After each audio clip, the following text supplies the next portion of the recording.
What is going on, guys? Welcome to the Wednesday night live stream. Hopefully everybody is doing excellent today. Today we're going to dig into and talk about calcium reactors. So what is going on, iReef trying to make gains? Powell, Davis, Retro Reefs, K-Town. What is going on, guys? Kevin, the Reefer Recon. Hopefully everyone's doing excellent today. Also on the mic, we have Reefing with O. Whoop. How's Woo-hoo. everybody doing? All right. So Seymour, Mr. Reefing with O, is looking into getting a calcium reactor, and he's asking a bunch of questions on it. So I figured, perfect idea for a stream today. So today is going to be digging all different types of things all around calcium reactors. So yeah, should be good chat, I think. All right. You running a calcium reactor now? Why, yes, I am. I'm actually on my second calcium reactor now. So I used to run one on my old tank, and then I went back to dosing for a bit, and now my new tank, I decided to go back to a calcium reactor again. So I've done full circle with it. All right. Do I just ask you questions and then we just go from there? Whatever you want to know. I mean, I can talk or you can ask away, and a couple questions in the chat. I already have a notepad we'll get to in a minute. All right. So, okay. So let me start with, I do have some equipment that's already purchased in here and others that are on the way. Okay. But one thing, calcium reactor is to maintain calcium alkalinity and magnesium. Correct. You should not use it to kind of raise levels. So I do need two-part on hand when I do need to make adjustments. Is that yes? Yes. You technically could use it to slowly raise your levels, but ideally you want to use your calcium reactor to maintain those levels. So it is good to have some on hand for the odd tweak. You also ideally want to have your levels right where you want before you start using your calcium reactor. So as you start using it to do your tank, ideally it's going to just maintain those levels. So it's good to have a bit of two-part on hand. You could do it with a calcium reactor, but then you're messing with a lot more. It's better to just get it dialed in and just let it be consistent. So Russell was just asking, the minimum size aquarium you should start looking into a calcium reactor. This one is a bit of a trickier one. You can put a calcium reactor on a nano. Actually, one of the links in the comments, Aqua sells one for a nano. Is it worth it for a nano? That's a very good question.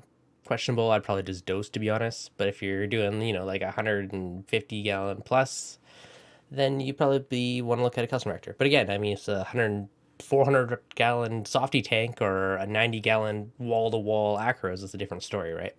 So it kind of depends.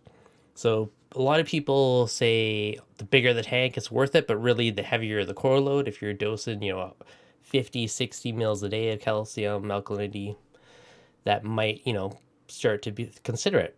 If you're only dosing a few mil a day, then it might not really make sense. So calcium reactors are cheaper long term if you're dosing a lot. So I'm going to be in this hobby for the rest of my life. Yep. And I think that's why one of the reasons I made the decision to kind of make that step. I see Greg Carroll in the chat.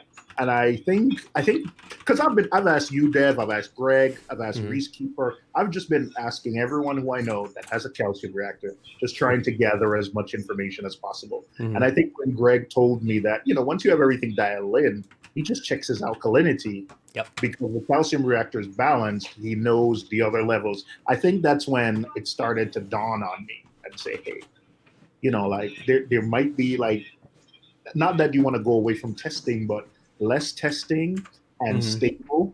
And then, you also have an alkatronic and you say, hey, I think you showed me the graph where you said, hey, it's stable. It doesn't. And even when there were anomalies, you could tell me exactly what happened during those days when maybe something happened but I think, of course, there's a cost. That's something we're going to get to, but it's definitely cost. But I'm going to be in this hobby forever. So that's why I kind of decided why not make the investment now for something that's going to work for 10 years, up to 10 years, probably. Yeah. No, very, very true. Even with the calcium reactor, at the end of the day, they are a fairly simple thing, right? It's a tube full of media with a recirculation pump. and then you inject a little bit of CO2 into it, and you have your water flowing through it more or less through your tank, right? So they're actually fairly simple devices. You can make them more complicated or add on to it by adding, second chambers and all this other stuff. But instead, the basic core of it is a fairly simple device. And the biggest thing, like you were mentioning before, is it doses everything balanced, right? So, how people always recommend, some people dose more alk than anything when they're doing two-part and stuff. With this, I more or less set the calcium reactor for where I want my alkalinity level, and then the calcium would just do whatever it does. It's usually a little bit higher. But the nice thing is you can add magnesium chips to it, everything. So you set one thing, you have one drip rate, and everything's always dosed 24 hours a day in a balanced solution. So that in that respect, it makes it a lot easier than messing with different levels of dosing on multiple pumps all the time, right? Yes, I think what you just said is what really just made me finally, because I've heard, I wouldn't go as far as to say it's horror stories, but it just, and I consider myself tech savvy, but it's just, I've heard not stories. I've just heard that it just seemed a lot more complicated than before. Because now when your drip rates and flow, and I watch the BRS videos and I watch some of your old videos, I'm kind of thinking like, why didn't I ever think of doing this before? It seemed so intimidating. You're looking at a bottle of CO2 and then it has some gauges on it. What do those gauges do? And then I'm counting bubbles and I don't want to count bubbles. So I think all those things together just made it seem like so intimidating to try. Yep. So they look intimidating, but if you think of the core basic, it is a cylinder with a pump that recirculates the water through itself, right? So you're just flowing that through the chamber. That's it. You got that. Then you add a little bit of CO2 to it, and then you have a little line that pushes some water in and lets them flow out to your tank. So think of it like that, and in that respect, it's simple. Now, there's lots of stuff that you can add to a calcium reactor, which is going to make your life easier and add more fail-safes to it. So you don't need a pH probe in it, but having one in it to control it makes your life a lot easier, because if your bubble count's off, it's not a big deal, right? The solenoid is going to turn on and off to regulate the pH inside the reactor. So Wise Reef is just asking, what should you set the apex to for the pH probe? So ideally, you'd have a pH controller on it. It could be any type of aquarium controller. It could be a standalone pH one. Most medias have a recommendation. Like I think the Two Little Fishies one is like 6.5 or something like that. I have mine at around 6.7, I think, maybe 6.8. So there's two ways you can control how potent it's dosing your tank. So if you want to be careful not to go too low, because if you make it too acidic, it could melt all of the media in your reactor and it goes to mush, and that's all bad. So it's better to start a bit higher than very slowly tweak it that little bit if needed. But so the lower the CO2, the lower the pH, which means there's more CO2 in it, it's going to be more acidic, it's going to melt more, and it's going to be a higher concentration of alkalinity and calcium that's dosed into your system. So if you want to add a little more alk, you could just turn that little needle valve, a hair, and then it's going to up how much alk is dosing. On the flip side of it, you could control your drip rate to the tank. So it could be your effluent drip rate, and that could be with a Camor or an Aqua lifter or whatever it is, but you're pushing a little more water through it, and then that's going to also increase how much alkalinity is going to your tank. But generally, you don't want to mess with both at the same time. Just pick one, whether if you want to control it through the CO2 or you want to control it CO2/pH, or if you want to control it through the flow through it. So both different ways of doing it, both can accomplish the same thing. So usually just pick one, and there might be a certain point where you max one out down the road, and maybe you have to tweak the other one a little bit, but for the most part, just pick one method and stick with it, and then it makes it pretty easy. Okay. I get Reef Keeper. I don't know if he's in the chat, but I know one of the intimidating things was trying to tune Bubble, but he said he actually just connected it to, like, I forgot if he said a bucket or like an empty tank with no corals, no fish. And he just ran the calcium reactor through that tank for a week just to play with it and just see, like, hey, if I change the bubble rate, how does that affect the pH? So he wasn't sort of doing it on the fly, messing with it when he added it to the tank. So he had a little bit of handle on, hey, when I turn this valve, it affects the pH in this way. or when I changed the dose rate. So I think that was a good kind of way to do that for a couple of days to get a handle on how, how does the bubble rate change the pH. Yeah. So he knows when it's time to adjust, turning the nozzle a little bit where you get a few extra bubbles actually will change the pH by this much. I think that was good advice he gave me. Mm-hmm. No, that's a good one. Yeah, just playing, right? But the basically, the higher the bubbles, the more CO2 you're putting into the chamber. And the more CO2, the more acidic the water, so it's going to melt more media and make it more higher alkalinity within your stuff. I think someone earlier was asking about tank, and I have a 75. I still have the same Red Sea tank, and I had a bacterial infection a couple months ago that basically my tank was basically a mixed tank, mostly LPS, and I had a bacterial infection that wiped out my hammer collection, my nice hammer collection. So when that happened, I decided like, hey, when I'm going to add more corals, it's going to be SPS dominant. So I think that's when I kind of decided like, hey, a calcium reactor is the way to go. So I'm going to be running it on a 75. Nice. With a Camor pump. I was going to use the carbon doser, but I think I'll be stretching the budget a little bit too much. So I got a Milwaukee. Yep. It's not here yet, but I got a Milwaukee. And most of the people who I trust, who I ask, they're going to be using the two little fishies. So I think I'm going to use equipment, what people around me are using, just so I can go to them for help. So that's a good way to do it. Okay, so I'll just quickly dig into the carbon doser because I get asked about that one a lot. So carbon doser, it's a cool device, but it's not cheap. It's about $300 for that little guy. And it is an electronic CO2 regulator. And rather than using a needle valve to still let out, just so much gas pass by it, it uses like a digital timer and a solenoid. So it does pulses, so it gives little pulses for the bubbles. So it's more precise and easier to dial it in because you're doing it digitally. The one big advantage is when a CO2 tank, so CO2 tanks, I believe it's around 600 psi roughly that they're at, and they stay there. And then some of the cheaper regulators at the very end of the life of the CO2, sometimes the pressure will change and they'll let out more gas or something like that could happen. So if you have a solenoid, I mean, in a pH probe, that's kind of your safety. It will shut it off if it gets too low. But the carbon doser, that doesn't really have that issue because it lets out pulses, but not by pressure. That's the one big advantage for it. So a lot of people like it because it's easier to dial in. Personally, I found it harder to bite $300 on a regulator, so I just went with, I have the Pinpoint one on mine that I'm using. And then you got the Milwaukee one, which is one of those that tons and tons of people use, and I used that one for years too. I think, that was, the thing that was going to make the calcium reactor. I think I'd rather get it up sooner with Milwaukee, which again I asked around and people said it's a reliable regulator rather than wait a month or two and try to, because a carbon doser is, for one, BRS is out of it, and it's what is it, 350? It's 350 US. Yeah, it's not cheap. Yeah. I used the Milwaukee for even back in the planted tank days. I think I had one for a couple of years on a planted tank. Then I had it on my saltwater tanks. I used one for 4 years, issue free. It was solid. So you're pretty good there. Oh, Retro Reefs. Oh, sorry, Retro Reefs. Yeah. Hey, didn't think you were in the chat. I got some nice stuff cut for you. Okay, all Bonus. All right. Okay, you know what? That calcium reactor is going to grow those fracs. All right. Yeah.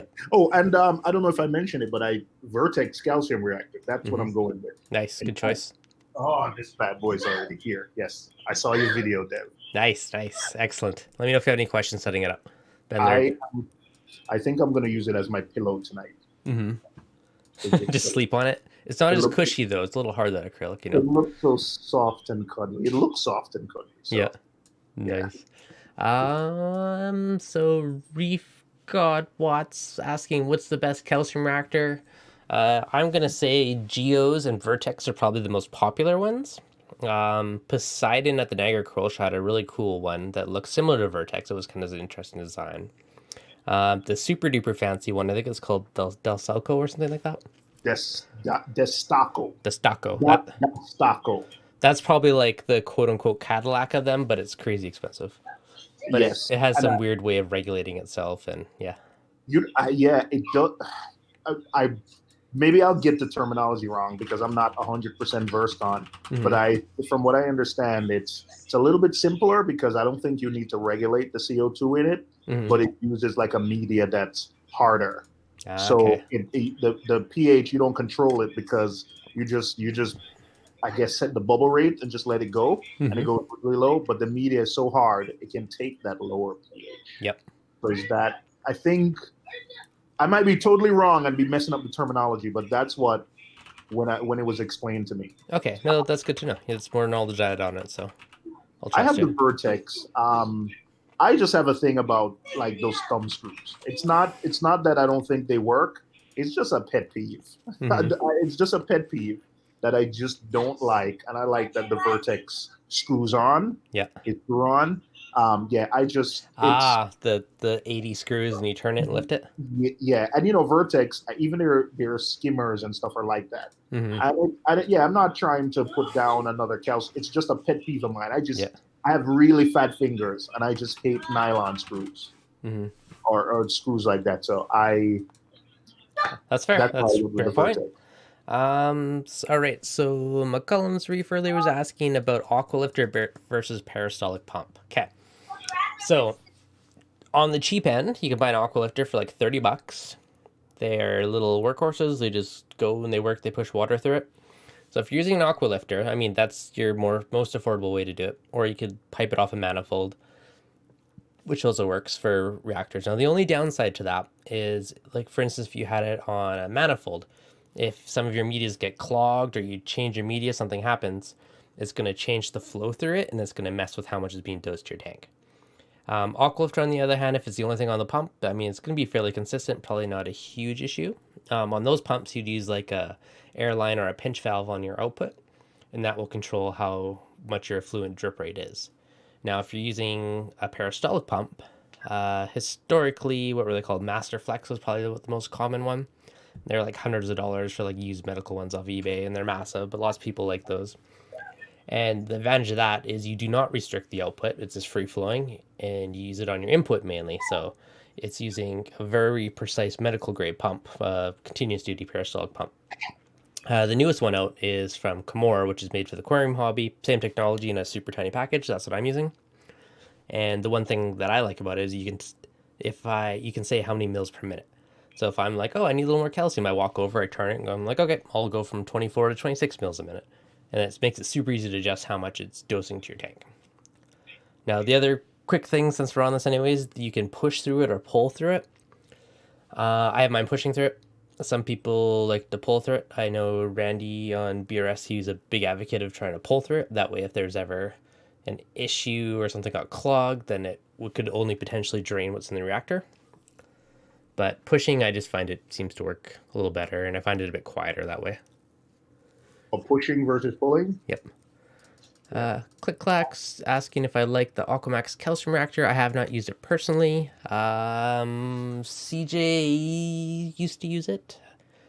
I think he was happy with that at the time. I'm pretty sure I was asking him about it when he liked it. But yeah, I haven't personally used the Aquamax one. I did you for the same reasons you described. Yep. And also because a couple of people I know are using it, I just use the Comor. Yep. If I need help with it, I can always call someone and ask them who's using it. And I like that it is like the display is right on it. Like you set it and you leave it and it's right on it. It doesn't, you don't have to, same thing you said. But I like that it has a nice display and you just turn it up or down. Like I need a little bit more. Yeah. I turn it up. Basically, like you can calibrate it, right? But at the end of the day, if it's giving me 24 or 27 mils, I don't really care as long as it's stable. I know I can turn it up a smidge or turn it down a smidge, and it's going to be accurate and precise, right? So that's one kind of thing with it. The only I don't know if it's a complaint, but little thing, gripe, I guess, is it does need a little bit of maintenance. After a couple of months, I had some weird little squeaky sounds of it, so I had to turn it off and give it a little cleaning, and I put a little bit of like lube stuff on it, and then it was good again. So it does need a little bit of love. I think they rate it in theory that you should replace the tubes every 4 months on it. Mine's easily been going for probably close to 4 months now, and the tubes look fine. So I mean, if you're running it 100%, maybe, but if you're only running it say 20%, you can probably get away a lot longer. But once a year, 6 months, you should look at replacing the tubes and maybe the little wheel on it. So a little bit of long-term maintenance type of stuff. So this is something else to keep in mind. Do you think it's worth it to maybe have one of those on hand? Just an extra tube, but like I use those BRS dosing pumps, and I always have like one of the extra tubes on hand. Yeah. All right, I think I'll do that. Didn't think of that. Just in case anything goes wrong, you don't have to wait to order it and exactly. Realistically, it's just going to be that the tube's going to wear out over time, and it might not, pinch as well, or I doubt it will wear through. That take a long time. But it could just be like more elasticy. It's not pinching 100%, so it might just mess with your settings. But yeah, I believe it's around 4 months ish is what I kind of estimated would be reasonable.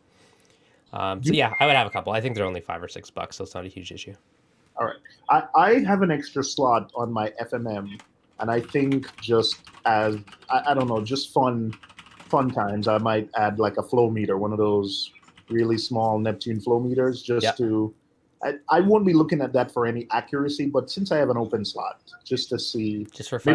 Maybe you can tell when it's not pinching properly anymore, when it's gone down considerably. Yeah, I don't. This is just doing that? Theorizing. Nah. I'll probably just change it every 6 months. I'll just spend the $6 every 6 months and do it. But yeah, like Greg just said, I keep an extra hose and rollers on hand. So I bought one roller and 4 hoses that I shipped to someone in the States. So when I go to Reef Palooza, I'm going to pick it up from them. So, Greg earlier, I know we were talking about the Destaco a little bit. Greg is like, Greg said with the Destaco, all you have to do is adjust the effluent. That's the only adjustment you have to make on those. So I guess that's why they are. You said Cadillac. I'm saying like the Ferrari. I'm going a little bit nicer. So they're like the Ferraris of calcium reactors. So one adjustment. That sounds awesome. Yeah, makes it easy, right? One adjustment for all your calcium milk, your mag. Nice and easy.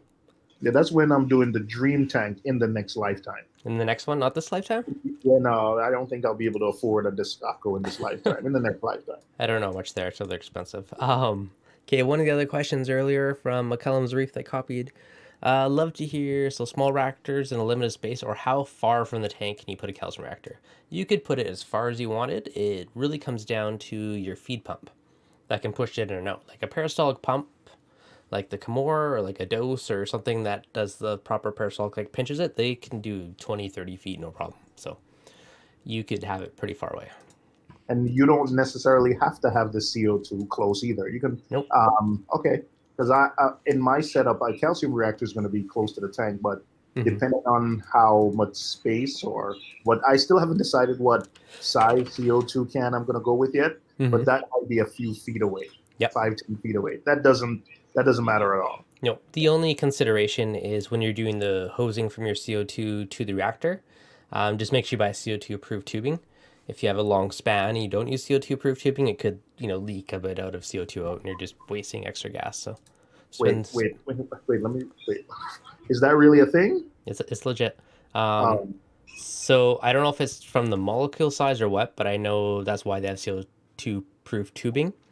So I don't know if it's denser or what it is, but it's something so that the gas won't leak out of it. So it is a possibility. I don't know how likely, I don't know how much, but for the extra couple bucks, I just buy the CO2 proof tubing and not worry about it. All right, I am going to add that to my cart right now because I did not know. Like, I think I was just going to use regular airline tubing, so I did not know that was a thing. Yeah. So yeah, I believe the Vertex reactor might come with it. I can't remember if I bought it or if it came with it. I haven't unboxed mine yet. It's there you go. I'm still. Yeah, it does. There's black tubing in the box, and that's your CO2 tubing. All right. So you know what? I'm gonna unbox it before I go. But I didn't. Thanks for that. I didn't know that was a thing. There you go. You're welcome. I remember even back in my plant to tank days, I had special tubing for the CO2. Okay, so Jamie was asking, is it normal to have to supplement additional dosing on top of calcium reactor, or can it take care of your ALK, calcium and mag if dialed in? So it can take care of all. So most media, your calcium carbonate, your Tula reborn, or Carib Sea arm, they are like a calcium carbonate based media, and that in itself is going to do your calcium alkalinity, and you'll get some trace elements from it. There is two little fishies. It's called Remag, and I think there's a bright well, some form of magnesium. Can't remember the name offhand. But those are little like magnesium rocks, and you can add those to your reactor. So then you're dosing magnesium as well. It's like on mine, I think I used a couple 100 grams more than what the bag recommended, just because it seemed low to me.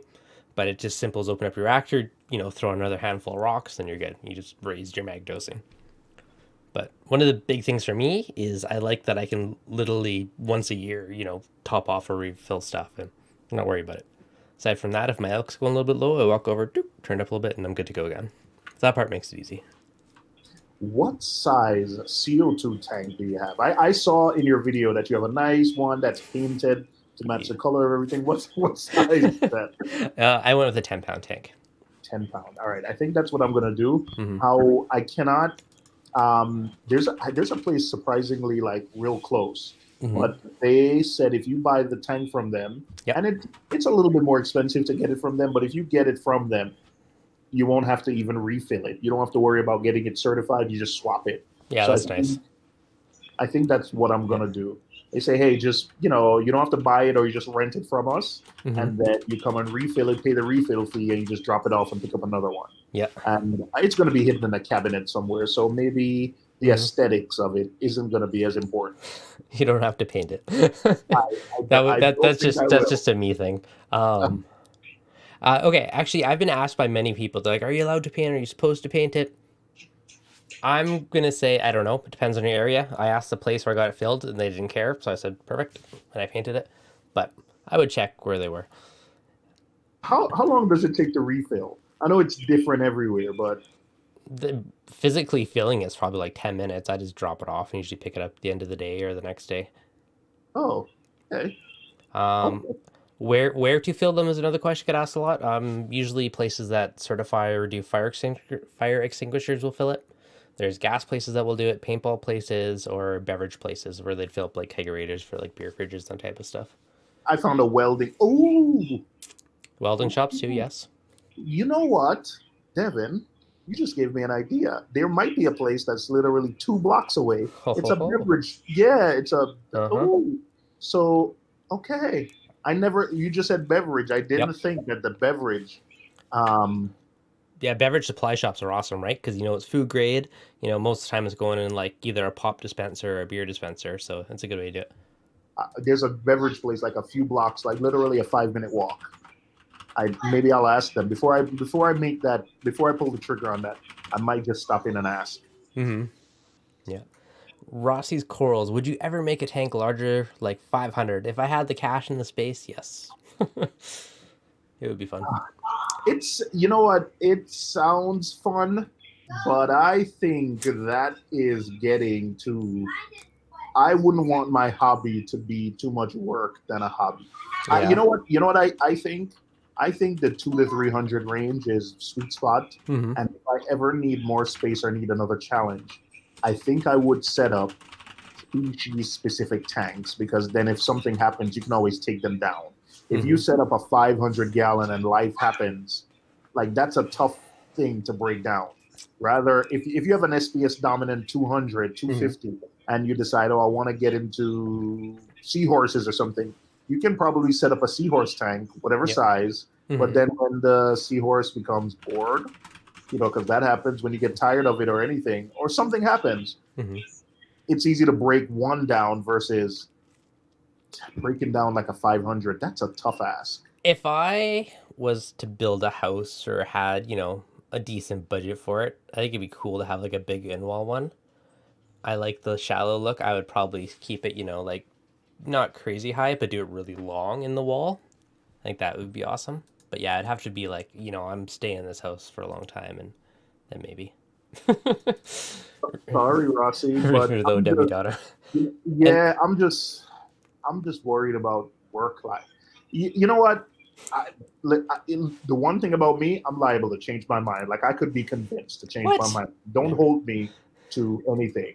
Mm-hmm. Because at one point I thought a 20-gallon was too big. And then I went with a 37-gallon and I thought that was too big. Then I went to a 50 and now I'm at a 75 and now I'm thinking that's too small. But so I'm liable to change, but there has to be like a limit where you think like it gets to be too much. I'm already like, my tank's running low on coral space. I know. But I'm cut off from upgrading for a while. It's staying this size for a while. You know what happens? The first month you have it up, it looks big. And then after that, it just looks. Yeah. The video, the little clip is actually behind me right now is from about a month ago. I got to do a new one with all my coral haul from Toronto and Niagara. It's a lot more full now. Click says the reason I'm adding a calcium reactor is I want about 5 clams. Nice. I have 2, and every time I visit a Reefapalooza or one of these shows, I see some beautiful clams. That I have one that has some tans, some greens. I have one that's blue, and then I do see some electric ones. Yes, I love clams. Yeah, nice. Yeah. Clams are awesome. I have to try one again one of these days. I had one before, but sadly something ate it. It was stupid. I had aptasia issues, so the last time I got a copper band, to get my copper band to feed, I had to feed him clams. So surprise, surprise, when I decided I wanted a clam, what do you think the copper band did? He started to eat it. So I got rid of the copper band. But now I got another one. And to entice him to eat, I went above and beyond not to get clams. And you know what? It's been about a month, and he is not touching my clams. So let's see how that goes. But he's at all the aptasia, so let's see how that goes long term. Nice. There is... Someone was asking what is the hottest thing in reefing right now. Hardware side, I'm definitely going to say the automatic testers seem to be the new hot trend. Yes. There is something cool I saw today. GHL is coming out with an ion-based one, which means it's a probe. And it also means that it's potentially calcium for sure and possibly magnesium, because I was Googling ion probes and I found one that can do both. So I think that's highly probable, which would be kind of cool to have it probe-based and not paying for reagent on an ongoing basis. I think what's her name has been working on a probe. Senai has been working on a probe for a while now, like an alkalinity. Yeah, and it's supposed to be like a slide type thing. Yeah. So, I think alk monitors and automatic testers are like the remember the one we saw I saw it at Magna that you put. It's just a titration test. The reef and then bot. it has yeah, that thing is. You know what? I like it. It does look pretty cool. So it looks pretty cool. I think that's what I would say is kind of the biggest trend thing, because there's more and more popping up in the market lately too. Yeah. So you know what? When I think about the application for that, I think of like I know we all have in most instances like local fish stores are struggling to bring customers in. Like I think like having a reef bot type thing at the local fish store. That imagine if you didn't, for the average hobbyist, didn't have to test. Like, listen, we're sitting on a live stream on a Wednesday talking about reefing, so I don't think we're the average reefers. What? But for the average reefer, if you could take a cup of water to your LFS and give him 15, 20 minutes and he could give you a printout for all your tests, be awesome. Think about fresh. Yeah, that'd be awesome. If you have a softy tank and just water changes maintained, and when you're coming into the LFS for advice, if he tells you, hey, bring a cup of water and hang out in the store for 20 minutes, and there's numbers that say if retail can get people in the door, that's half the sale. So I think something like a reef bot would absolutely work for retail. Like I see fish stores. I saw a couple of videos about the products, but I think like a local fish store, that type of product, that would really help. Yeah, no, I think that's a great idea. Sorry. That's a great idea. Feduma was asking, so you dose trace elements with a calcium reactor and just not as much. Okay. So I ICP tested my tank, and I believe I was low on strontium, iodine, a tiny bit on molybdenum and something else. So I do dosing right now. I'm trying out the NIOS ones, and I'm just doing like a weekly dose of it. So I do dose some on top. Eventually, I'll probably get some on a doser and just use that for traces. You don't have to do it if you're doing enough water changes. You're going to get out of your salt. But if you're slacking on the water changes, then you might want to dose some traces elements on top of it. Danos Nanos. Did you all talk about the bobble chop noise with calcium reactors? Okay. So when I first got my calcium reactor, it was much louder, and it was because of air going in through the impeller, which is called cavitation. And as it's chopping up those little bubbles, and it's going to be louder. So I purged all the air out of the system, and then I've had, it's been dead silent since then. But that's a big thing, right? If there's any air in your system and it circles, it's going to keep going through the pump, and it's going to be louder. How did you purge the air? Did you have to do anything special to purge the air? I took the highest point in it, and then I put on my RDI filler line, and I used it and let it full up to the very top, and I kind of tilted a little bit and just kind of like rocked it a bit until I got all the air bubbles out of it. So it's not just running it doesn't usually purge all the air? It should. I had some excess in mine. My other buddy has exact same reactor as me, and his was dead silent. I'm like, why can I hear noise in mine? Rah. So I came home, and my one buddy was over, and we just literally sat there and tilted it and whatever. And we got every millimeter of air out of it, and now it's been a huge difference. Now it's been super quiet ever since. So if you do have excess air in there, or if you have too much gas, if you have too high of a CO2 bubble rate relative to your effluent, it may potentially build up in gas if it's not dissolving quick enough. And if that buildup over time could cause cavitation. So you just want to make sure that you purge that out of it. Yeah. Let me ask you a question. The one major concern I had with a calcium reactor, is the effect on your overall pH. Mm-hmm. I'm trying to minimize that with, like dosing the effluent directly to my refugium. And I'm also doing kalkwasser to kind of, elevate my pH. So I'm going to be using kalkwasser and a calcium reactor. Mm-hmm. You have an Apex, so of course you're looking at trends. Like, what kind of effect does the calcium reactor have on your pH? So I am currently running my reactor a little bit in the higher pH, just because it doesn't need a crazy low one yet. And my pH is really good. But let me log in and take a look. It is currently 8.24.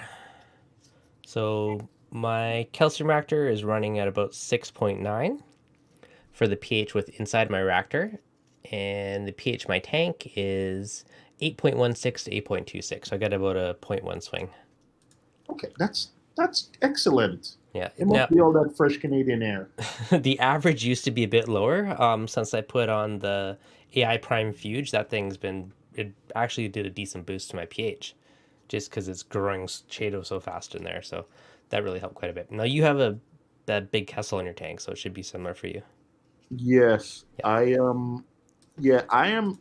My pH now gets up to 8.3 now. I'm doing kalkwasser at night, and what happens is when the pH doesn't get so low at night, it actually keeps it at a base level where it goes higher during the day. Yep. I'm also running on higher alkalinity. When I was running the Triton method, they recommended you keep your alk between 7 and 8. That's on the low side. Yep. Now I'm at 10. Okay. So after talking to people and watching that BRS video about elevated elements and the effect, I decided to run it a little bit higher. And it seems to be, I have to say, anecdotal evidence, it seems to be working so far for me. So on the contrary, just devil's advocate side, one lady, I still got to edit this video, but I filmed her tank, and she has like this 230-gallon, just beautiful tank full of acros, and she keeps her elk like 7.5 to 8, and she swears that the acros like the lower elk better. So it's funny, all the different views and things on it. I am not doing it because I think they like it one way or the other. I'm doing it because it keeps a higher pH. Fair. And because I watched that video, like that BRS video was like a really short, like 2 months worth of growth, and they saw more growth. So maybe, you run it that way to grow. Maybe it's not the best for color. Maybe she could be right where she says her tank lights are lower. It could be right. Maybe I'll grow them, and you grow them, it'll be a tank full of brown corals. and then you have to reduce it in order to To get color it up. color. I don't Yeah. know, You but grow them for 6 months, then color up for a couple months, and just alternate. maybe I'll just grow them to a decent size Hmm. where the tank doesn't look empty, and then you That's fair. sort of but one of the things I've done now is I have a nano where I can probably experiment with that. So why not put the same frags in two tanks and run one low and one high and see if Hmm. there's a difference. I would agree. Yeah. So that lady could absolutely be Yeah. right. She could see better color Hmm. when her alk is lower. And Reef Community Worldwide is in. I think his tank likes, from talking to him, I could be wrong, but I think he says his corals color better Hmm. when his alk is around 7-ish, Yep. 7, 8. But I think it's seven I seven on 7 is on the low side where you feel uncomfortable because any drop you're in 6, which is the danger range. So mhm. it could be. I She would could be. I would I don't. I think that could be absolutely right. I think we both could be right. But right mhm. now, I'm not worried about color. I'm just worried about pH and growth rate, Yep. and that could be at odds with good color. Hmm. Um yes, and my nano's on the lower side too actually has really nice colors. Just going back for some scrolls away. Ironworks Aquatic. Sorry if I missed it. The proper way to increase elk using a carbon doser. Increase flow or drop settings on APEC to increase the bubble rate. Either will work. You can pick one. You can either increase the bubble rate, or don't do them both, or increase your flow. Just pick one of the two methods. Either one's going to increase the amount of higher elk solution going to your tank. Increasing flow delivers more high elk solution. Increasing the bubble rate increases the elk of the solution. So either one will do it. Just pick one and stick to that. I think I would do the. For me, I think I'm gonna um do like more Hmm. flow first. Oh, there you I go. think, Uh, yeah, I uh, uh, think more flow first, yep. and then if that gets to a point where maybe you're running the pump at a higher speed that you think you'll lessen the Hmm. life, then you think about maybe getting a more potent mix in. But I think for me, Exactly. Okay, so Ozzy nailed it with that one. High nutrients, high DKH, low nutrients, low DKH. Easy way to oh, do it. he said that. Yep, Where how does he say that? in the chat. All right, all right. High nutrients, high DKH. Low nutrients, low DKH. Mm-hmm. Okay. Reef Keeper was using component 123 prior to switching to CRX and really liked it, so decided to use ABC since bullying method was working well. Hey, if it works, don't change it. The biggest thing at the end of the day is stability, right? So you want whatever parameters you pick, whatever you're targeting, just pick them and keep them there. And then just if you can keep it stable, your tank will be happy. The key to the whole situation is stability. It's a secret to reefing, secret to acros. Hey Ozzy, I'm gonna patent that, Ozzy. I don't know if you own it, but I'm filing the trademark on that right now. You're probably gonna see that on a t-shirt. I'll throw on a reef t-shirt. Advice done. Speaking of reef t-shirts, if you want to get some awesome shirts, reefdudes.com/shop. I've got some new ones. Stoked. I got a really cool anglerfish, which is my new favorite one. I just did a leafy sea dragon ones. The next one I got to buy myself. It'll be good. Hey, are you dosing any third-party things for color or like the Red Sea Coral Colors program, or you're just maintaining with water changes in the calcium reactor for now? I'm trying the NIOS ones right now. I was using the Red Sea ones in the past, and then they ran out, and I decided to try the NIOS ones this time. Which one? I've never. Wait, I'm doing some research. Never heard of the Nios. What are they called? Nios Coral Colors? Search for NIOS traces. Nios Trace Uh, Elements. Active elements, what they call them. So they Oh, got active iodine, strontium, and elements. So is it like a 4 bottle thing? just three. There's pure iodine. I'm not quite sure the difference if they have the other Oh, iodine, but the other one I would consider that I was looking at is Aquaforest has their, I don't know if it's ABC. I think it's ABC. That's the other one I was debating using. okay. I think just because I've used the Red Sea in the past, Mm-hmm. I think that's the one I was I'm more comfortable with, but I'm anxious to see what everyone else is doing. Yep. Red Sea works well too. I used that one for a long time on my big tank, on my previous tank. Um, you know what I've also used in the past with Zeovid is Zeovid has the little tablets. Mm-hmm. Really expensive, like compared to the bottle stuff we discussed. It's but Zeovid has what they call automatic elements, and it's literally like just like it's fluorine, iodine, and you just put some tablets in your sump, and they Mm-hmm. slowly dissolve, and you replace them every 3 or 4 months. Oh, interesting. Yeah, it's not cheap though.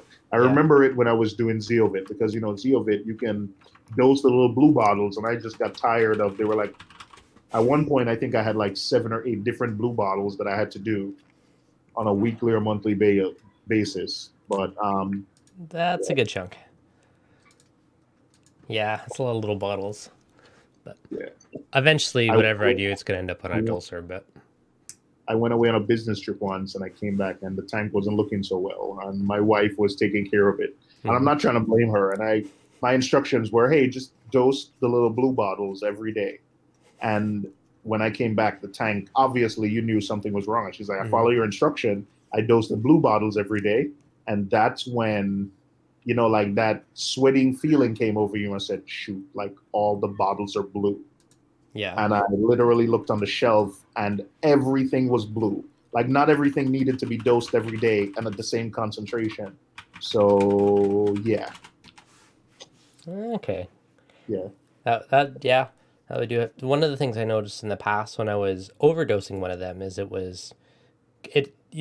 just to show how much it actually does affect the colors. Like certain colors were taken over and I was losing other colors to an extent. So like I know when I overdosed the one, like my Rainbow Monty, that was the one that stands on my mind all the time. It turned like reddy orange. It lost all the yellows and greens and stuff just from whatever that one element it was that I overdosed.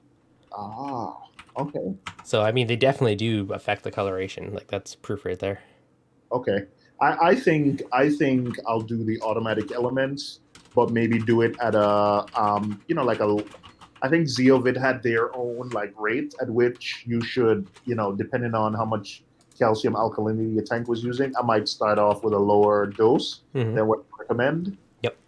But for me, like that seems like the best way to do it without forgetting or having to do it every week. Yep. Exactly. I like to take whatever the weekly dose is and divide it by 7 and slap it on a doser. That's my Yeah. strategy. Any other, just while we're at it, any other calcium reactor questions in the So let chat? me just go down the list of the things that I have, and you tell me if I'm forgetting anything. Okay, what do you I got? have the calcium reactor. Mm-hmm. I'm going to do the reborn media. Yep. I have the Comore on the way is the Comore dosing pump. Yep. I have a Milwaukee CO2 regulator. Yep. I have the regulator, like the bubble counter fluid thing, because apparently like that needs to be refilled. So I just bought it. I have a check valve. Mm-hmm. You said when I set up the calcium reactor, keep an eye out for um, making sure I have the black is the CO2 resistant tubing. Yep. Um, Do you have magnesium chips? I know I should have, but I don't think I do. All right, so you got two little fishies, Remag or Brightwell Neomag are the main two that I've seen. So pick one and get some magnesium chips, and that way you don't have to worry about dosing magnesium. All right, I think I'll do, since I'm doing the two little fishies, I think I'll just do the two little fish. Ooh, bulk resupply is out of two little fishies. Rebag. Dun, dun, dun. All right, magnesium. Yep. And also, and I need earlier in the show, one of the first things we discussed is I need two-part. I need a two-part to raise elements. I don't have any two-part on hand. If it never hurts to have some. I don't even think I've used it since I've been using the Calcium Reactor, to be honest. On like if your tank is already at a happy level, you can use the Calcium Reactor to maintain it. So technically, people say don't use it to adjust your levels. You could increase your fluent rate and let it raise your levels up, right? It's going to raise everything up. The biggest thing is if something's not balanced, is that's when it might bugger with you. Like if one of your ones are really out of whack, I mean, you could do a bunch of water changes, or you could dose whatever that one that's out of whack is to bring it back to a happy level, and then get your calcium reactor to maintain it. But if I walk over my tank and crank up the flow, it's going to raise all my levels up, right? So you can adjust your tank, but you just don't usually, like with the Kimura, since you have that, you can be like, all right, I'm going to dose an extra 10 mils a minute for the next day or so, which is going to bring all your levels up. And then you can turn it back down to the exact same spot to maintain it. So technically you can. It's just, if you're not using a peristaltic pump, if you're messing with the drip rate, it's harder to retune it after that. And that's one of the main things. All right. I think, well, you're comfortable with a calcium reactor. Oh, yeah. I think since two-part is not expensive, and that bulk resupply now sells the 1 gallon pouches. Mm-hmm. So I think for now, I think I'm going to stick to the rules because I'm new to it. So I'm not going to deviate. I always get into trouble when I deviate from norms. So I think for now, I'm going to order it just because it's not expensive. It's cheap. Mm-hmm. And I think I have some mags somewhere. So I'm really only looking at maybe alkalinity calcium. So I think I'm going to get some just to be on the safe side and not to. Maybe after a while, I won't need it. It doesn't hurt to have it. Just buy a 1 gallon mix kit and then you're good for the odd little tweak. Hot ashes, does our media contain PO4? Not that I know of. I used to use that on my last tank. I used the R media. This time I went with 2 little fishies. And there was one other question. What was I going to answer but didn't? How do you determine the ratio of mag chips to reborn? I believe they recommend 1 to 9. So 1 part mag chips to 9 parts that. Which in my case, I think I dumped in 1 kilogram of it. Or whatever the small bag is. I don't know how many grams it is. And for me, that felt like the magnesium was too low. So I opened it back up and added more to it. And I think I added about 300 grams more than what it recommended. So mileage may vary, but basically let your system run for a few weeks, test it. If it seems a bit low, add some more rocks. I think I've heard someone say the mag chips dissolve a lot slower because they're a lot more dense. So even when you top up the reactor now and again, you don't have to top up mag necessarily. Yep. All right. Okay. All right. All right. I feel a lot better. I have to say.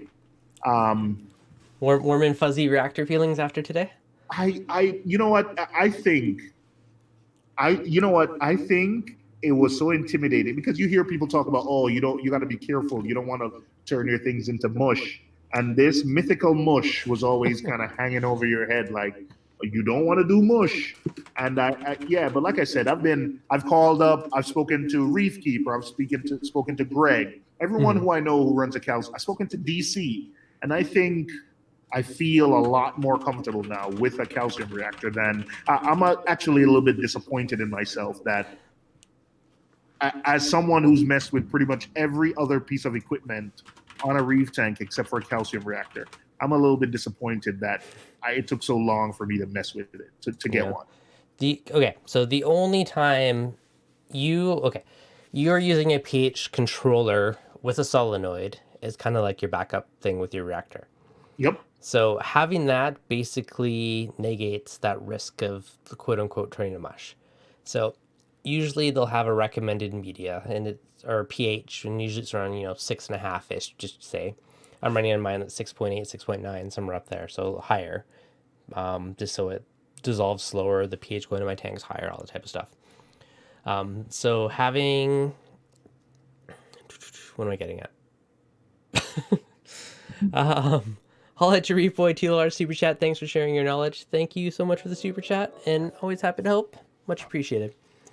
Okay, so turning to mush is you'd have to have a very low pH. So if you cranked up your bubble count to something crazy and it made your pH inside your reactor, 6, 5.5, whatever, then it would probably melt your media really quickly, right? But if you have a higher pH, it's not really an issue.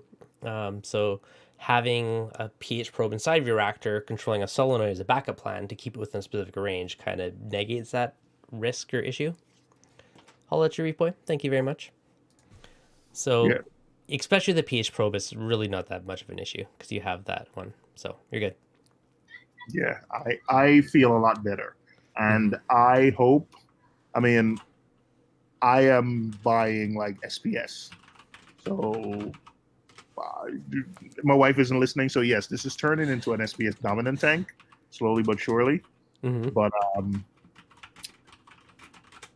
yeah, yeah, I'm excited. I think within the next couple of weeks, I should get once everything arrives. And also, one thing I did, I'm heading away next week on a business trip, and I've learned from my own mistakes: never set something up right before you go away on a trip.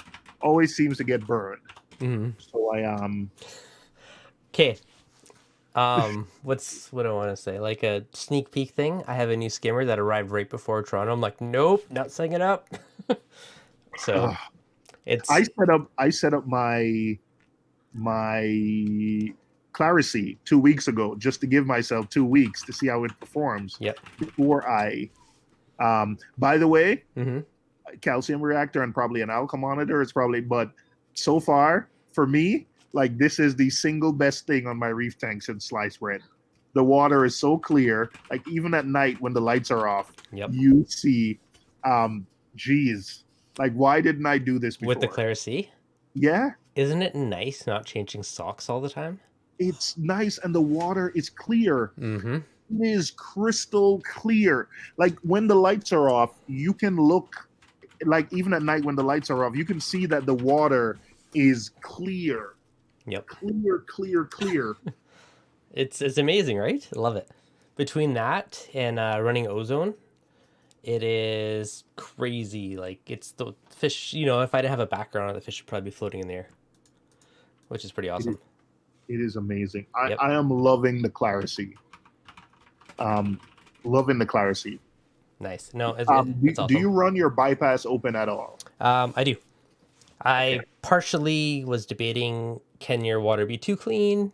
So I have it open a little bit. So it's not filtering 100%. It's filtering like 90% probably. But yeah, it's probably 3/4 open. Oh, 3/4 open. Yeah. That much open. Okay. It's a tiny door. You're still not losing a lot. Yeah, no, I think Reef Community Worldwide is running a Clara See, and I think his is about 50.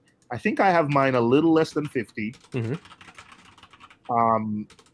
Kevin Campus, Devin, can you ask? Oh, I'll answer that question after. Perfect. That was not a pretty sight. I'll tell you about it. But the Clara See, I have it about a little less than 50. Like you said, I didn't want it, but I do notice that by having it a little bit more closed, the roll that's coming out is a lot dirtier. Yeah.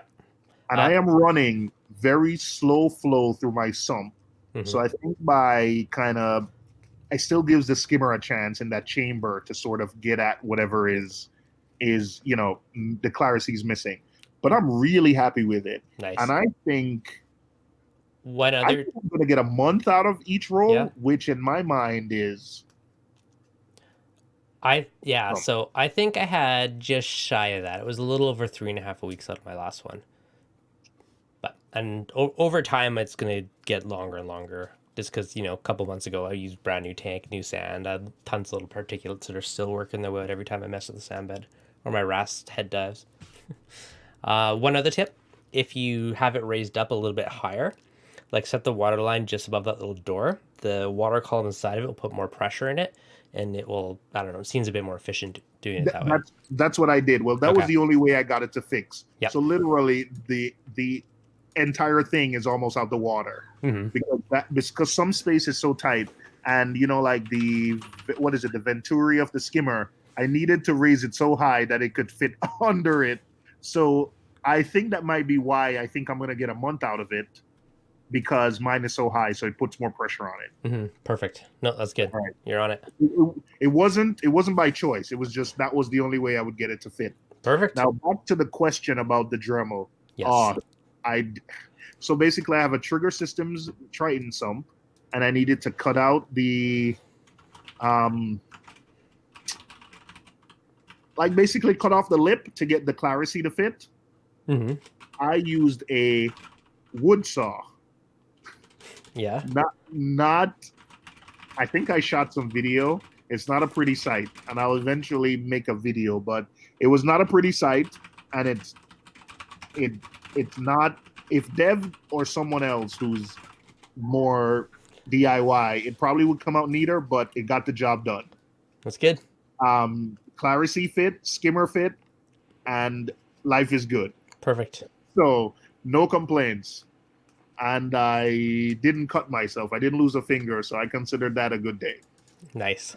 But I just used, what do you call it? Like a table saw, like a rotary saw that has like the guard on it. That's what I used. Like circular saw. There were chips flying everywhere, and it did like a few did pierce skin, but it worked. So yeah. Oh no. Okay. Oh wait, at least you did it. It's good. Okay, Johan's asking, do you experience any bowing on your new tank in the center? Just got a 6-foot tank and has a bit of bowing. No, I don't, but I also have excessively thick glass. I have 19 mil glass on mine. My old tank was 15 mil, which is what I likely would have used, but when they built my tank, he was out of stock, so we just used the 19.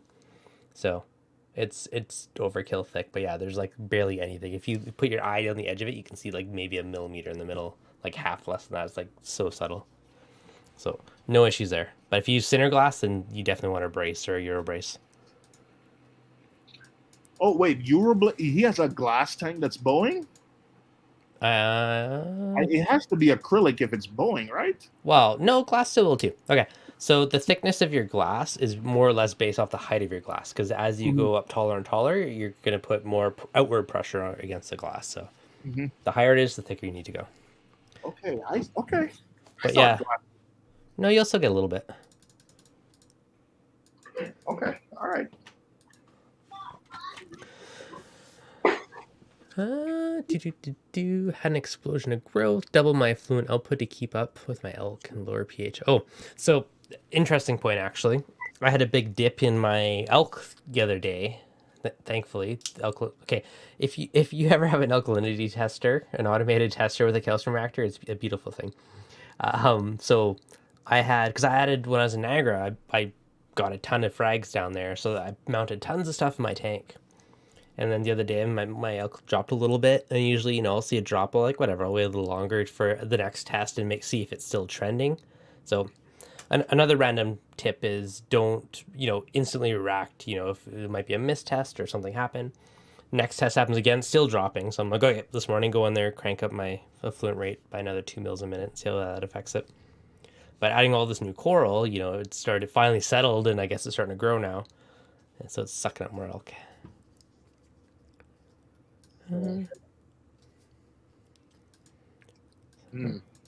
Yep. Johan said it's not brace, it's rimless. About 5 mils. Yeah, so I mean, if it's a high water level and thinner glass, definitely could be. If you're worried about it, I mean, you can always add a brace onto it. I don't know if you want to do that or not, but I honestly can't say for sure on how much is acceptable and like what the rating is, but glass in itself is pretty tough. I said using NAS trace. Yep, I'm trying the NAS trace. I only got 2 of them. I don't have the strontium one. I'm missing that, so I might pick up some strontium this week to try dosing that, just because the ICP test has a bit low on it. Yeah, I think I'm now doing my shopping cart. Do you feel confident now with your calcium reactor? I do feel confident. Excellent. I mean, I do feel confident. Is there any hesitations or questions or second guessings or anything you want to dig into further? No second guessing. I think, no second guessing. I think I'm using the reactor that a lot of people I know are using. I'm using a pump that I think a lot of people are using. I think I'm pretty confident.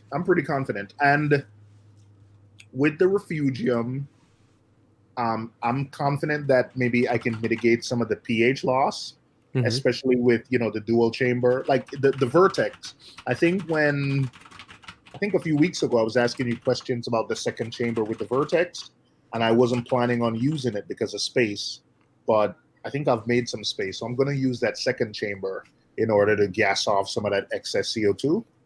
So, I'm pretty confident. I feel a lot better than a couple weeks ago than when it was a little bit intimidating. But excellent. You did just mention the second chamber. So note on that one. You don't need the second chamber on a calcium reactor, but having the second chamber pushes your effluent through it, and it will help absorb any excess CO2 in the water. So it's basically going to help raise your pH a little bit higher of your effluent, and it's also going to get a little more absorption, so you get a little more bang for your buck out of your gas and everything you're pushing through it. So that's the purpose of a second chamber. I know, you're really after the upping the pH, so that is a big one. And you also mentioned about dripping it into your refugium. So that's another really good way to do it, because all that shade of that plant growth will appreciate that little bit of potential CO2 inside of the effluent. So, and that's also going to help that grow, help your refugium grow a little bit better, and which will increase your pH. So, a few different ways to do it. You have 2 questions from McCallum's Reef. All right. The first one is, do you need to test more with a calcium reactor? And the second one is, how often is O going to change his calcium reactor? Yep. So you can ask the second one first.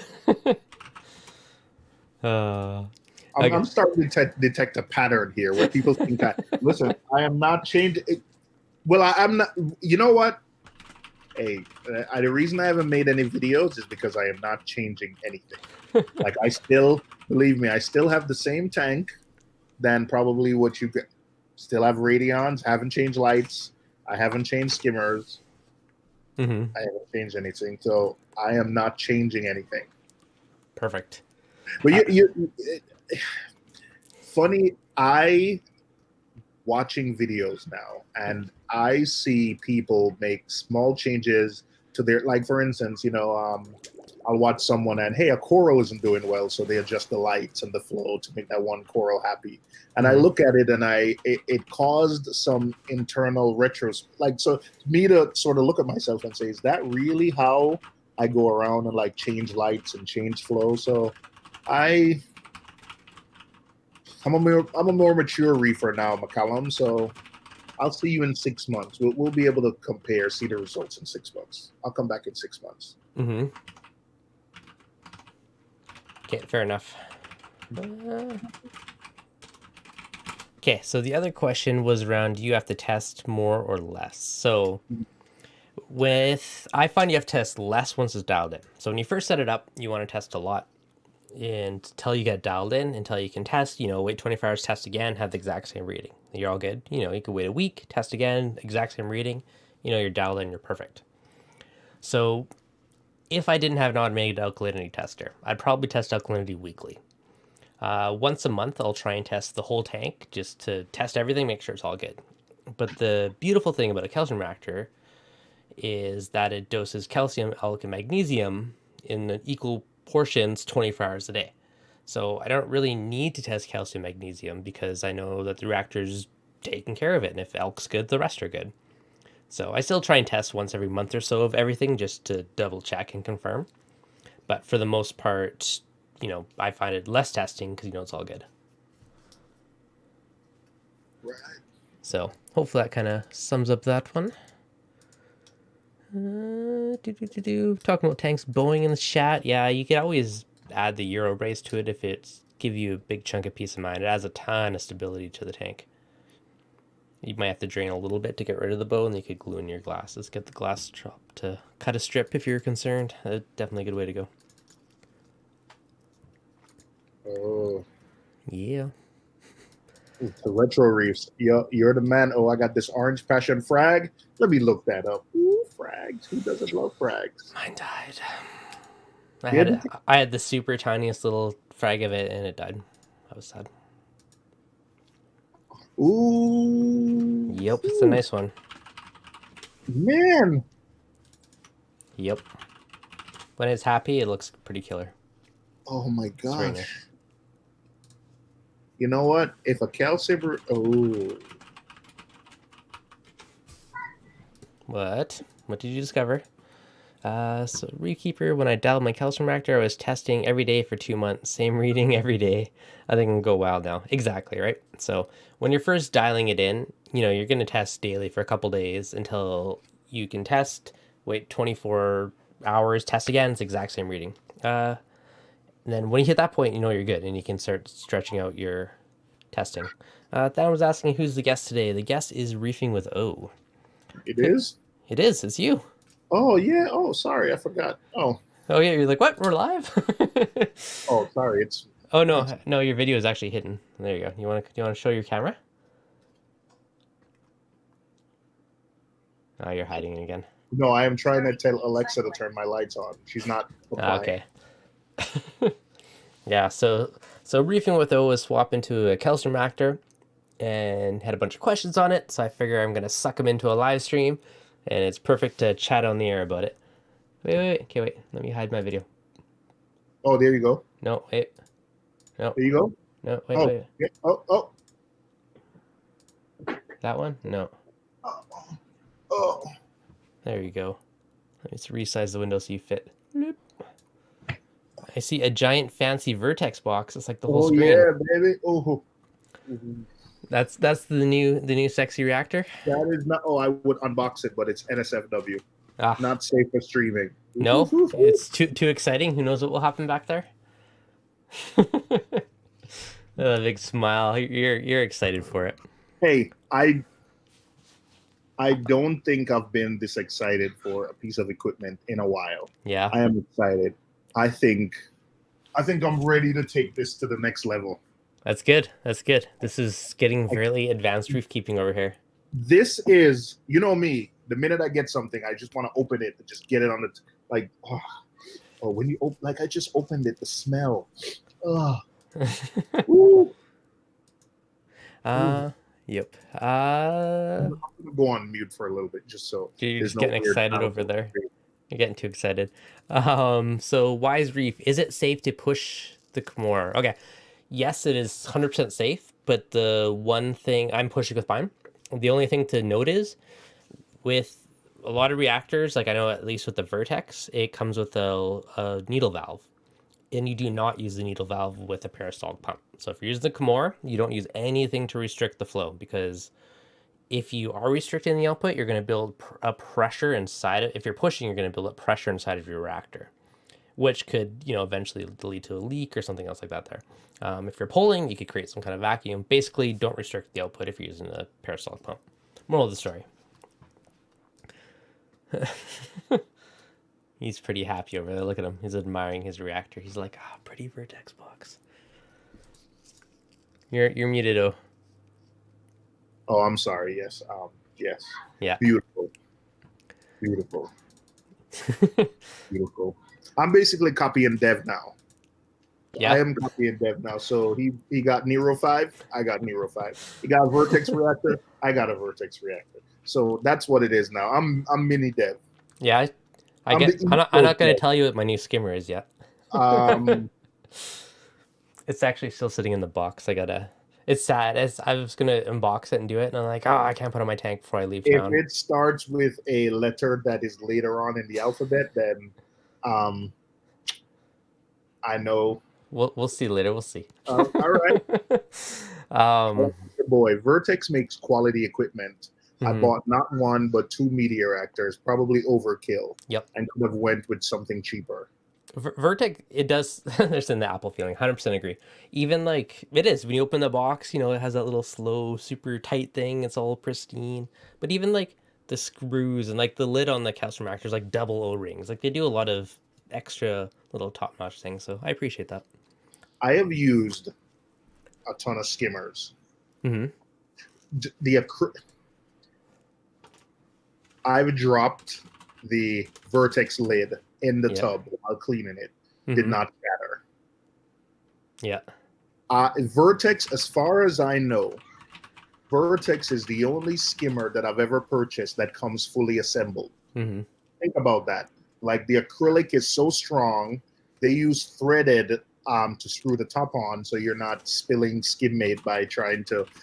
A Vertex skimmer comes fully assembled. The ones with the pump outside, you just have to push the pump on the side. But like 180i, it comes fully assembled. You don't have to assemble anything. So that's how much that's how strong the acrylic is, that it comes fully assembled. So I've been keeping fish tanks, saltwater fish tanks, for 8 years. Yeah. One of the first skimmers I bought was a Vertex Omega 130. I called up I was speaking to the guy. I gave that skimmer away.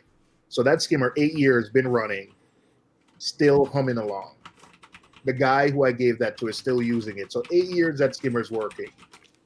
What piece of equipment that's running for 8 years? Mm-hmm. Yeah. Reef Community Worldwide said, "What about Bubble King? Bubble King is nice. I'm using a Bubble King right now. I've never used Bubble King. I'm using the acrylic on Bubble King is really nice. Like I think it's Vertex on Bubble King. I don't get there's something going on. No, I was laughing in the chat. Well, they're like, it looks like you're gonna eat me. I'm like, I bet I'm tasty. But yeah, Bubble King, the acrylic Bubble King, yeah, is good stuff. Good stuff. Nice. You didn't see them at Magna? Probably, maybe. They were in the big fancy wall of fancy acrylic stuff. No, the GHL and the Bubble King were in the same booth. And I'm pretty sure you went to the Coral Niagara show. They weren't in the same booth. They had Poseidon Flow Technologies, fairly new company. They actually had some really nice stuff, like custom sumps. I did a video with them too, so I still got to edit and post it. But they had some snazzy stuff on there. But super nice designs. I think one of the guys actually used to work with Vertex, and you can kind of see like the styles of stuff. But yeah, no, they actually had some nice stuff. So it'd be some cool stuff to dig into later. I'll edit that video sometime in the near future. Yeah, good stuff with good stuff. I heard the reef. Someone just put it. Yeah. Ironwork. I heard the reef octopus skimmer is worth considering too.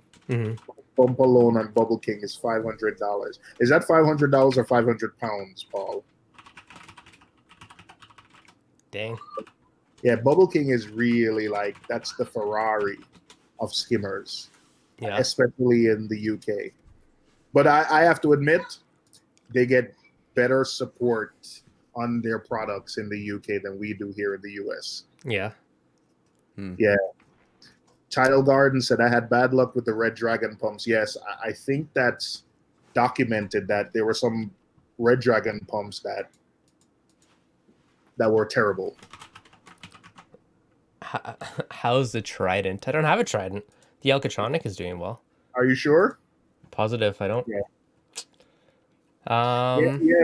Just Tidal Gardens. I've heard that there were a series of Red Dragon pumps years ago that they all failed, which that's really bad. Yeah. So I've heard. That's no good. Speaking of testers, just because he's asking about the Trident, but no, I do not have a Trident. Are you sure? Positive. But the thing is, like with a calcium reactor, all I need to test is elk. If elk's good, everything else is good. So it'd be nice to have one, but I don't have one. So throwing this out there just because I saw it this morning, so it's still like new news. GHL had a little teaser post about an ion director, I think they called it. And to me, it looks like it's going to be testing calcium magnesium through a probe-based solution. So it would still need a calibration solution to go through once in a while. But I thought it was pretty cool.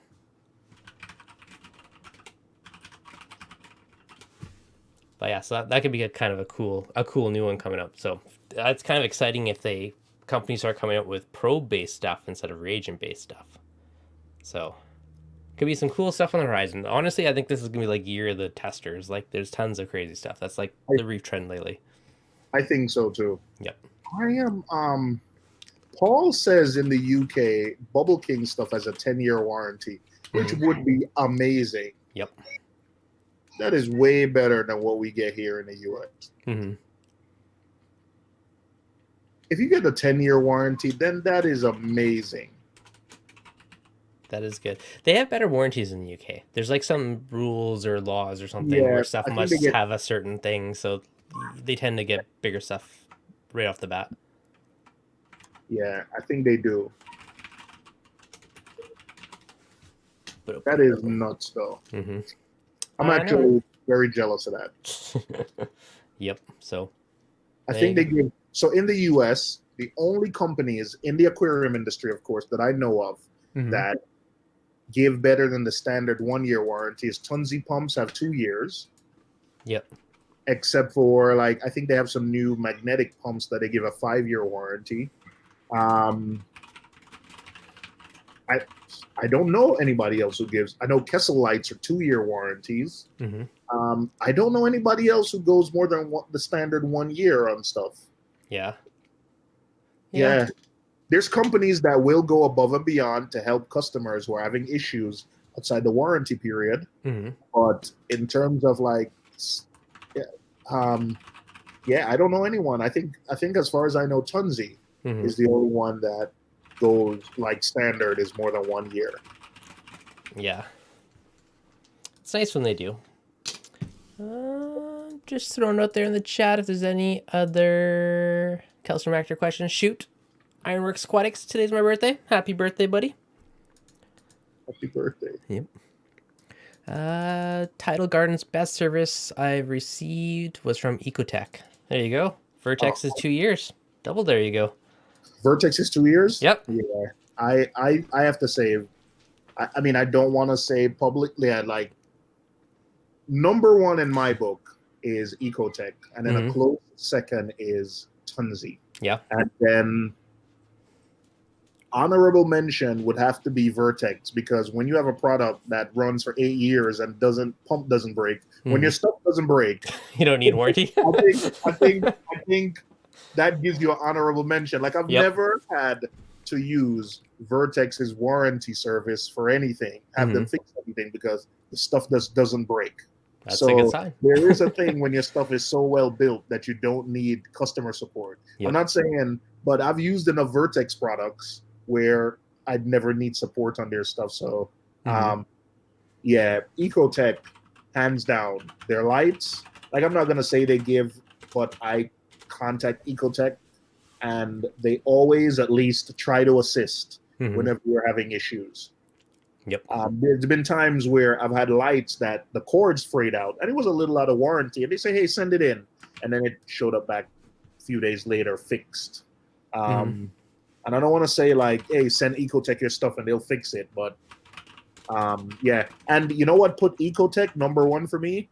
What's that? You know, a couple of American companies where you'll get good service here, but then when you go overseas, it's a little bit, whether the partners are different, then you get less support. But Paul is saying he had Ecotech lights that were 3 years old, and he sent them off, and they fixed them for him. Nice. 3 years lights. So I would say Ecotech here in the US and in the UK support.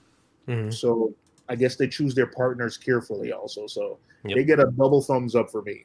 Nice. Yep, I would agree. I had an issue with one of my drivers, and just warranted it for me, sent me new ones back. I'm going in no time, so that was solid. A Biz has a 10-year warranty. Yeah, but you're also paying. Like, 10 that's a times the McLaren. price. That's not even Ferrari. Like, what's better than a Ferrari? Like a McLaren. McLaren F1? Yes. Yeah. I don't know anything about cars, but I just remember from Need for Speed. That was an awesome car. I remember, still blows my mind, when I was talking to David Saxby, he's the D&D in the UK. Like, he showed me photos of his tank. It's amazing. I think he said he had like 4 or 5 Abiz pumps on his tank. I'm like, what? Anyways, just absolutely crazy setup. But yeah, super interesting. I don't know why I'm on this little tangent, but you know what? Like, Daily Reefing uses an Abiz pump. Yep. And he uses it because, like, it's not just a pump that's just overpriced for the sake of overpriced. I think at one point, I don't remember if it was a stream or he made a video where he was trying to pump from his shed to his house and then up 6 or 7 feet. And he tried so many other pumps that couldn't do it. And the Abiz does it while he's running it at 40 or 50%. Yep. So it handles. So he has a remote sump across the street in like a different building or garage or something. So shed. So he has a pump pumping water both ways. It's underground. The pipe is underground, like a few feet underground. Like, let's say maybe 10, 20 meters to his house, and then up 8 feet. Yeah. And he's only running it at 40%, and he's still getting good turnover. It's crazy, eh? And that's why, you know what, when I saw on that show Tanked, they were doing like a demonstration where the Abiz pump was the only one that was able to pump like 40, 50 feet in the air. I thought that was like just a gimmick for the show, but it turns out that's actually... Well, if you go to any of the shows, they always have that big column pumping like 30 feet in the air. Yeah. Well, there's another company that does a display like that. Okay. I assume it was them. I And saw. that was not a biz, by the way. That was the other company. Oh, well, never mind then. I take it all Yeah. back. Okay. Yep. Forget I Hmm. said that. Okay, legit calcium reactor question. So McCullen's Reef, should you match the reactor capabilities to the volume of water, or go bigger, and by how much? I would say it depends on your space. You can always go bigger, and then have future growth and expansion with it. If you're in a tight space, go with whatever fits. But if you have lots of space, I would probably wouldn't hesitate to go a little bit bigger because if you ever upgrade your tank or something, then you know your reactor's still good. Um, Basically, the other thing is too is you could dump in more media. You can go longer without really having to do anything with it. Where if it's a smaller reactor, maybe you have to top it off once in a while. But I kind of like my on mine is probably like once a year. I'll just refill the CO2 regardless of how much is in it and just top off the media and call it a day. So you lead. So you can buy a bigger reactor than you need, but Mm-hmm. don't necessarily fill it with media. Yeah, That's also a possibility. yeah, you could. Okay. Okay. All right. Yeah, why not? At the end of the day, it's whatever media you're dissolving, right? So you could do, yeah, the more you have, the longer it's going to last. So it just takes little bits of everything. But yeah, I personally, I mean, maybe there's some point, but yeah, so bigger lets you run higher pH. There you go. There's one advantage from Dano's Nano. Dano's Nanos rolls off the tongue nicely. Are we talking about a biz in Stockport? I have no idea where they're located. They're somewhere. I think there's a LFS in the UK called Abiz. Yep. So I don't. Yeah. Acropora Addict, which is an awesome name, by the way. Love Mm-hmm. that name. I I have think. a Vertex calcium reactor on a 50-gallon system, which I'm guessing by the Yep. name is Acropora dominated, right? Because if Yep. you had a softy tank and his YouTube name is Mm-hmm. Acropora Addict, that would be, you can Ironically. definitely go bigger. All right. Yeah, so I have one on my 160 gallons. So there you go. Same reactor, 50 to 160 gallons. So pretty good range.